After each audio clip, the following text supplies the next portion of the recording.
కుటుంబంలో ఒక మనిషి లేకపోతే ఎలా ఉంటుందో ఎద్దులు లేకపోతే కూడా వ్యవసాయం నడవడానికి కష్టమవుతుంది. కాబట్టి ఆ ఎడ్లు వ్యవసాయంలో ఒక భాగం. వాటిని కొనాలనుకుంటే 1,00,000 నుంచి 1,50,000 2 లక్షల వరకు ఉంటుంది. మామూలుగా ఉండాలంటే 80-60 వేల రూపాయల వరకు మామూలు ఎద్దులు దొరుకుతాయి. వ్యవసాయంలో పత్తి పెట్టాలన్నా, గీతలు కొట్టాలన్నా, దౌర కొట్టాలన్నా ప్రతి దానికి కష్టమవుతుంది. ఓన్లీ ట్రాక్టర్లతోనే ఒక దుక్కి చేయడం, రూట్ వేటర్ చేయడం తప్ప వాటిని ముల్లెలు మోయాలన్నా, ఏం చేయాలన్నా, చేనుల మధ్యలోకి వెళ్ళాలంటే ఎడ్ల బండి కావాలి. మరి ఈ ఎద్దులు తీసుకోవడానికి చాలా కష్టమవుతుంది. వ్యవసాయం చేయాలంటే చాలా కష్టంగా ఉంది రైతులకు. అందుకే విలేజ్ పక్కన ముక్కిర కానీ, ఇచ్చోడ కానీ, ఆరుమూరు కానీ అక్కడ నుంచి అద్దెకి తీసుకొచ్చుకుంటారు. ఒక్కొక్క జోడికి 20,000 నుంచి 30,000 రూపాయలు కిరాయి, అంటే 6 నెలల వరకు బాడీకి తీసుకొచ్చుకుని నడపడం జరుగుతుంది. అందుకోసమే గవర్నమెంట్ ఏం చేయాలంటే వాటికి వ్యవసాయానికి సబ్సిడీ మీద ఎద్దులను ఇప్పిస్తే వ్యవసాయదారుడు కొంచెం ముందుకు పోతాడని అనుకుంటున్నాం. గత 15 నుంచి 20 సంవత్సరాల లోపు 25 నుంచి 30 అరకలు ఉంటుండే.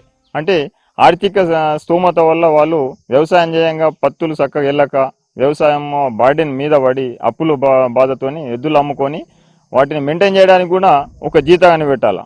ఆ జీతానికి 1,00,000 నుంచి 1,60,000 రూపాయలు. మరి వీటన్నిటిని భారంగా అనుకొని వ్యవసాయదారుడు చాలా ఇబ్బంది పడి ఆ ఎడ్లను నమ్ముకొని కిరాయికి తెచ్చుకొని నడుపుకోవడం జరుగుతుంది.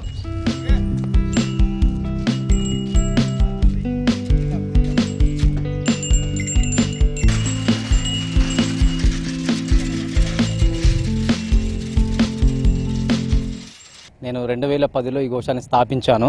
ఇప్పుడు 2010లో స్టార్ట్ చేసిన ఒక ఆవుతో స్టార్ట్ చేస్తే ఇప్పుడు సుమారు మన దగ్గర 600 ఆవులు ఉన్నాయి. అట్లనే ఒక 60-70 ఎడ్లు కూడా ఉన్నాయి.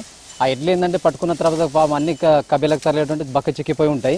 అవి మేపలకు కొన్ని రోజులు మేము మేపిన తర్వాత మేము రైతులకు లీజ్గా అంటే బాండ్ పేపర్ రాసుకొని 2 షూటీ పెట్టుకొని వాటి దున్నడానికి రైతులకు మేము ఇస్తున్నాము. అంటే మాకు మెయింటెనెన్స్ కోసం ఏంటంటే వాళ్ళ దగ్గర సుమారు 12,000 లేదా 10,000 వాళ్ళు ఎన్ని చిన్నవి తీసుకుంటున్నాం. దాని డిమాండ్ ఏం లేదు. వాళ్ళు మంచిగా సంవత్సరం మంచిగా మేపుకొని పల్లిపిండి పెట్టి మంచిగా పురుషులు తయారు చేసి సంవత్సరంగానే అవసరం ఉంటే ఉంచుకుంటున్నారు, లేదంటే మన గోశాలకు తెచ్చి వదిలేస్తున్నారు. మనకు సుమారు ఇక్కడ 1,00,000 రూపాయల మెయింటెనెన్స్ ఉంది. వర్కర్లు 10 మంది వర్కర్లు ఉన్నారు. గడ్డి మేత అవి మెయింటెనెన్స్ ఇవ్వట్లేదు. దాతలతో అంటే దాతలు ముందుకు అందరూ అంత మొత్తం రావట్లేదు. అయితే మనకు ఉద్దేశం ఏంటంటే ఇవి వట్టి ఉండి ఏం చేస్తాయి అంటే రైతులకు 12,000 బాడకి ఇవ్వడం వల్ల ఈ గోశాల మెయింటెనెన్స్ అవుతున్నది. అనుకోవాలంటే ఇప్పుడు 60-70 జోడి పెట్టుకోవాలా. అంతట్లో మనకి ఇప్పుడు 12,000 అంటే వాళ్ళకి పెద్ద ఇబ్బంది ఏం కాదు. ఎడ్లని 12,000కు కిరాయికి తెచ్చుకుంటున్నాము. పంట వండించుకుంటున్నాము. మళ్ళీ అవిటికి 6 నెలలకు తిరిగి ఇచ్చేస్తున్నాం. ఒక జీతాడు పెట్టుకోవాలన్నా, ఎడ్లని మేపాలన్నా 1,00,000-1,50,000 జీతం ఉంటుంది. లేబర్ పెట్టుకోవాలన్నా సుఖ 500 నుంచి 600 రూపాయలు కూలి. అందుకని ఎడ్లని సుఖ తిరిగి 6 నెలలకు ఇచ్చేసి ఒక ఎడ్ల జోడి కొనాలంటే 1,50,000 నుంచి 2 లక్షల వరకు సుఖ ఎడ్లు రేటు ఉన్నాయి.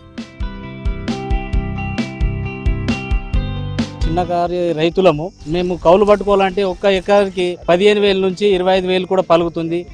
15,000, 25,000, 25,000 ఎడ్లను బట్టి కూడా బాడకు తెచ్చుకొని మేము వ్యవసాయము చేసుకుంటున్నాం.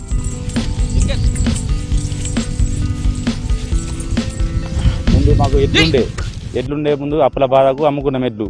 ఇప్పుడు కొనాలంటే స్తోమత లేదు. ఎడ్ల రేటు ఎక్కువైందని మేము కొంటలేము. కాబట్టి అందుకే తెచ్చుకుంటున్నాం. మేము అద్దెకి తెచ్చుకొని అవి 6 నెలల తర్వాతనే ఇచ్చేసాడు ఎడ్లు. మళ్ళీ మిగతా రోజులు మళ్ళీ వస్తుంది. అందుకే మాకు ఎడ్లు లేవు. కాబట్టి ఎడ్లకు ఏమైనా ఆర్థిక సహాయం చేయాలని గవర్నమెంట్కి కోరుతున్నాం.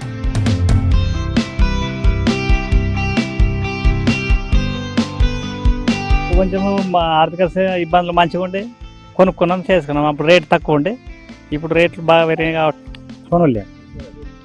1,00,000 రూపాయల దాకా ఉన్నది, 60-70 ఉంది. ఇక మన దగ్గర అంతగానం స్తోమత లేక 20,000 బాగా తెచ్చుకొని పని చేసుకుంటాం. 6 నెలల దాకానే తెచ్చుకుంటున్నాం. కేశవపట్నము ఇక్కడ బాల్కొండలు ఇస్తుండ్రు. తెచ్చుకొని పని చేసుకొని ఆలయాలకు ఉపయోగిస్తున్నాం 6 నెలల దాకా. పైసలు ముందు కట్టే 6 నెలల నాటికి ఇట్లు ఇచ్చేసారు. ట్రాక్టర్ తోటి ఇప్పుడు దున్ని పోతాయి, కానీ గడ్డి వీకుడికి దౌర కొట్టాలా, ఇతనం వేయాలంటే ట్రాక్టర్ వేయే కదా. ఇట్లా ఇతనం వేసుడు కొరకు మనకి ఎట్లా అవసరం, గడ్డి దౌర కొట్టాలన్నా ఎట్లా అవసరం.